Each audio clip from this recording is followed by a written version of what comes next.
media and government want to keep you weak, because keeping you isolated as a rugged individual, even if that's within your family, you are powerless, because as everyone knows, human beings are at their most powerful when they live and work as a cohesive, supportive collective. And this is why this matters to you and your children.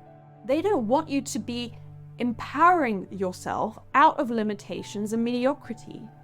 They want to keep you behind a screen, watching what they want you to, hearing what they want you to, on the news, on the latest so-called documentary. They want you to be entertained, distracted with the latest box set to binge on, rather than asking yourself questions about what is really happening in the world.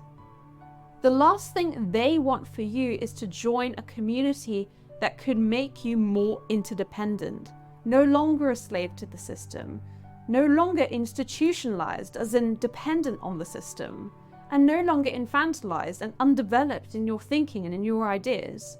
No, they want you to stay at home, glorifying idleness, glorifying self-obsession, glorifying mental illness and toxicity, vanity, convincing yourself that in doing nothing and keeping your life relatively small and inconsequential, that you are living your best life, keeping you obsessed with consumerism, pleasure, and comfort.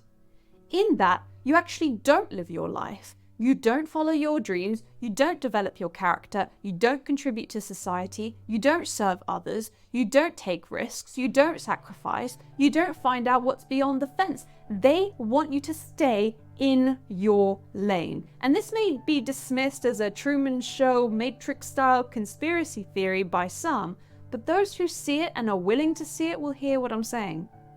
The title, again, of the hit piece on us was A Very British Cult. Why cult? It's part of a very dark narrative that's been trending more and more, having rocketed in popularity in the last few years. But why?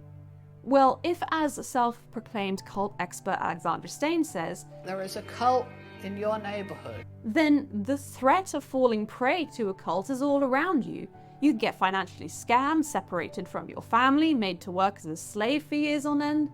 I mean, sounds like most corporate jobs to me, but that's a whole other issue.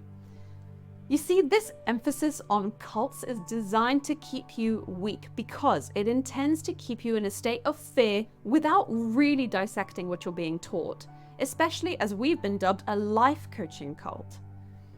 People are starving for community, true friendship, for belonging. But if there's a culture of fear surrounding communities who champion that because they could be a cult, then you better stay isolated, right?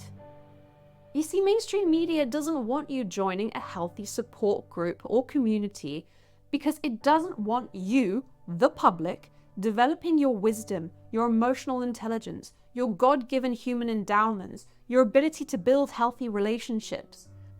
The BBC found hate and smear campaign about Paul War and Lighthouse Global on Reddit, and this included wildly elaborate, accusatory, racist, hate-filled posts and demonic comments, often wrapped up as concern and accountability. But the BBC saw it as the perfect material to paint us as a cult that financially exploits vulnerable people. It was just what they'd been looking for. It was right on trend and totally suited their agenda of making people fearful of groups and communities that might help them to grow. When we look at the facts and the evidence, it's actually shockingly clear that the real cults are the BBC and the mainstream media, and crucially, what we've unearthed at Lighthouse is the cult-like behavior of toxic, demonic, and abusive families. Yes, this is the cult that no one in the media, not even the independent media, is willing to speak about. Family, the F word. And obviously we're not speaking about all families. But anyone who's ever come from a controlling and abusive family knows that that's the hardest cult to leave. It's the same people who came after Lighthouse and weaponized the media and government against us.